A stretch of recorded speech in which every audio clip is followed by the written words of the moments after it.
स्वागत आप सभी का ब्रेकिंग न्यूज चैनल में एक बार फिर से। तो आइए जानते हैं देश दुनिया की तमाम बड़ी खबरों को। पर उससे पहले आपसे निवेदन है कि आप इस वीडियो को लाइक कर दें, शेयर कर दें ताकि हमारा हौसला बढ़ता रहे। आज से WHO की मीटिंग। कोरोना वायरस पर जांच की मांग कर रहे 62 देशों को भारत का समर्थन। जी आपको बता दें कि भारत ने कोरोना वायरस पर चीन को खुलेआम चुनौती दे डाली। भारत ने उन 62 देशों के गठबंधन का समर्थन किया है जो इस बात की जांच करने की मांग कर रहे हैं कि आखिर कोरोना वायरस कहां से आया और कैसे यह इंसानों तक पहुंचा। इस सिलसिले में विश्व स्वास्थ्य संगठन की भूमिका की जांच की बात की जा रही है। कई देशों का मानना है कि जब यह मामला सामने आ रहा था तो संगठन ने अपनी जिम्मेदारी ठीक से नहीं निभाई। 18 मई यानी सोमवार से WHO की मीटिंग शुरू हो रही है और इसी दौरान एक प्रस्ताव लाया जाएगा। भारत ने यूरोपियन यूनियन और ऑस्ट्रेलिया की तरफ से इंक्वायरी की जाने की मांग को हरी झंडी दे दी है।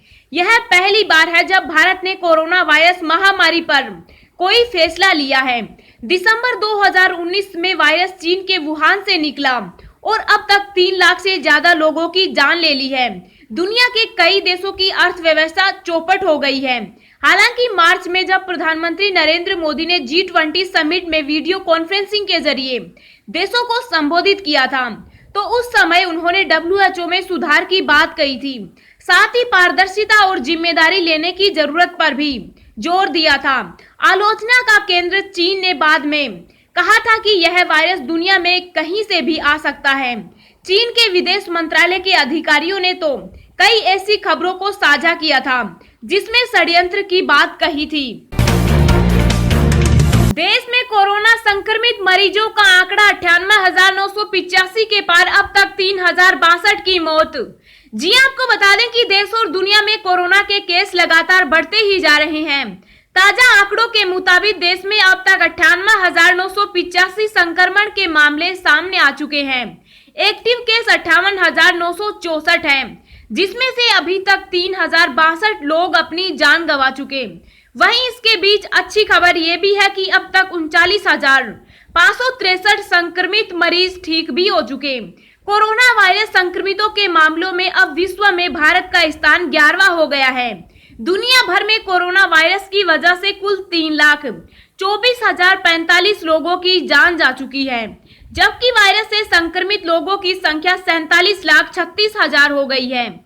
इनमें एक्टिव केस 27,15,000 हैं और खुशी की बात यह है कि अब तक 17,78,000 लोग ठीक हो चुके हैं। बिना लक्षण वाले मरीज से बात करने पर भी हो सकता है कोरोना। जी आपको बता दें कि कोरोना वायरस को लेकर एक नए अध्ययन में दावा किया गया है कि बिना लक्षणों वाले व्यक्ति से बात करने में कोरोना के संक्रमण का खतरा हो सकता है।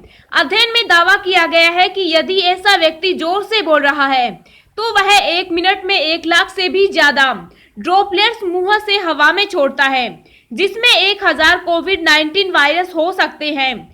स्टैनफोर्ड यूनिवर्सिटी के इस अध्ययन को proceedings of national academy of sciences of USA के ताजा अंक में प्रकाशित किया गया है। वैज्ञानिकों ने बातचीत के दौरान मुंह से निकलने वाले ड्रॉपलेट्स का लेजर तकनीक से विश्लेषण किया और उसके आधार पर नतीजे निकाले हैं। शोध पत्र में वैज्ञानिक ने कहा कि सामान्य बातचीत में ड्रॉपलेट्स कम निकलते हैं, लेकिन जोर से और उत्तेजित होकर बोलने में इनकी संख्या बढ़ जाती है तथा 1 मिनट में 1 लाख ड्रॉपलेट्स हवा में निकल जाते हैं, जिनका आकार 4 से 21 क्यूबिक मीटर के बीच होता है। ये ड्रॉपलेट्स 14 से 21 मिनट तक हवा में जीवित रहते हैं तथा उसके बाद निष्क्रिय हो जाते हैं। देश में 31 मई तक जारी रहेगा लॉकडाउन, गृह मंत्रालय ने जारी की गाइडलाइंस। जी आपको बता दें कि कोरोना वायरस से निपटने के लिए लागू लॉकडाउन की अवधि 31 मई तक बढ़ा दी गई है। राष्ट्रीय आपदा प्रबंधन प्राधिकरण यानी NDMA ने रविवार शाम को यह जानकारी दी। NDMA ने कहा कि कोविड-19 को फैलने से रोकने के लिए लॉकडाउन की अवधि को बढ़ा दिया गया है। राष्ट्रीय आपदा प्रबंधन प्राधिकरण की तरफ भारत सरकार, राज्य सरकार और राज्य अथॉरिटी को लॉकडाउन बढ़ाने का निर्देश देते हुए कहा गया है कि कोविड-19 के प्रसार को रोकने के लिए देश में लॉकडाउन को बढ़ाने की जरूरत है। वहीं गृह मंत्रालय ने भारत सरकार के मंत्रालयों, विभागों, राज्य सरकारों, केंद्र शासित प्रदेशों और राज्य केंद्र शासित प्रदेशों के अंतर्गत प्रशासन के लिए कोरोना वायरस के नियंत्रण के लिए उपायों पर दिशा निर्देश जारी किए हैं। 65 वर्ष से अधिक आयु के व्यक्ति, किसी बीमारी से ग्रस्त व्यक्ति, गर्भवती महिलाएं और 10 वर्ष से कम उम्र के बच्चे 31 मई तक घर पर रहेंगे। केवल आवश्यक और स्वास्थ्य कारणों के लिए ही बाहर निकलें। जिला अधिकारियों से कहा गया है कि वे सभी को मोबाइल पर आरोग्य सेतु एप्लीकेशन इंस्टॉल करने और नियमित रूप से ऐप पर अपनी स्वास्थ्य स्थिति को अपडेट करने की सलाह दें। इससे उन व्यक्तियों को उस समय पर चिकित्सा की सुविधा उपलब्ध होगी जो जोखिम में हैं। गृह मंत्रालय के अनुसार इन दिशा निर्देशों के तहत विशेष रूप से प्रतिबंधित गतिविधियों को छोड़कर सभी गतिविधियों को अनुमति दी जाएगी। हालांकि कंटेनमेंट जोन में केवल आवश्यक गतिविधियों की अनुमति होगी, जैसा कि पहले उल्लेख किया गया है। नई गाइडलाइंस के अनुसार कार्यालय और कार्यस्थलों पर सुरक्षा सुनिश्चित करने के लिए नियोक्ताओं को यह सुनिश्चित करना चाहिए कि आरोग्य सेतु ऐप सभी कर्मचारियों के मोबाइल फोन पर उपलब्ध हो।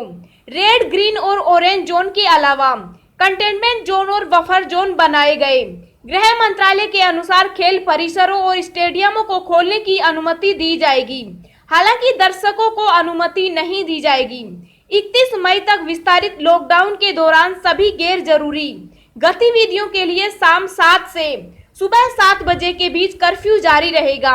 अंतर्राज्यीय आवागमन के लिए ही यात्री वाहनों, बसों को लॉकडाउन 4.0 के दौरान शामिल राज्यों की आपसी सहमति से अनुमति लेनी होगी। राज्यों और केंद्र शासित प्रदेशों को कोविड-19 स्थिति के अनुसार रेड, ग्रीन और ऑरेंज जोन के निर्धारण के अधिकार दिए गए हैं। 31 मई तक लॉकडाउन के दौरान सभी सामाजिक, राजनीतिक, धार्मिक कार्य और पूजा स्थल बंद रहेंगे। गृह मंत्रालय के अनुसार सभी सिनेमा हॉल, शॉपिंग मॉल, व्यायामशाला, स्विमिंग पूल, मनोरंजन पार्क, थिएटर, बार और ऑडिटोरियल, असेंबली हॉल और सभी इसी तरह के स्थान 31 मई तक पूरे देश में बंद रहेंगे। घरेलू एयर एम्बुलेंस को छोड़कर यात्रियों के लिए सभी घरेलू अंतर्राष्ट्रीय हवाई यात्रा 31 मई तक प्रतिबंध रहेगा। गृह मंत्रालय ने भारत सरकार के मंत्रालयों, विभागों, राज्य सरकारों, केंद्र शासित प्रदेशों और राज्य केंद्र प्रदेशों के अंतर्गत प्रशासन के लिए कोविड-19 के नियंत्रण के लिए उपायों पर दिशा निर्देश जारी किए हैं। लॉकडाउन 31 मई 2020 तक प्रभावी रहेगा। शराब की एमआरपी पर 70% विशेष कोरोना शुल्क लगाने पर दिल्ली केंद्र सरकार को हाई कोर्ट का नोटिस। जी आपको बता दें कि दिल्ली में शराब की एमआरपी कीमत पर 70% विशेष कोरोना शुल्क लगाए जाने के दिल्ली सरकार के आदेश के खिलाफ दायर याचिका पर दिल्ली हाईकोर्ट ने दिल्ली सरकार और केंद्र सरकार को नोटिस जारी किया है। याचिका में इसे सरकार का मनमाना और गैर कानूनी फैसला कहा गया है। याचिका में कहा गया कि शराब से संबंधित दिल्ली आबकारी कानून में सरकार को शराब पर लगने वाले विभिन्न प्रकार के कर वसूलने का प्रावधान है, लेकिन किसी तरह का कोई शुल्क लगाने का प्रावधान नहीं है। शराब की एमआरपी कीमत में सभी तरह के कर शामिल होते हैं। सरकार उन करों की कीमत जोड़कर उन पर 70% शुल्क लगा रही है। इसलिए दिल्ली सरकार की ये वसूली अवैध है और जनता पर दबाव बनाकर ग्राहकों को ब्लैकमेल करने का तरीका है। दिल्ली हाईकोर्ट में इस मुद्दे पर 4 अलग-अलग याचिका दायर हुई है। हाईकोर्ट ने सभी याचिकाओं पर दिल्ली सरकार और केंद्र सरकार को नोटिस जारी किया है। हाईकोर्ट में अगली सुनवाई 29 मई को होगी। अब हम आपको अगले 24 घंटों के संभावित मौसम पूर्वानुमान के बारे में बता रहे हैं।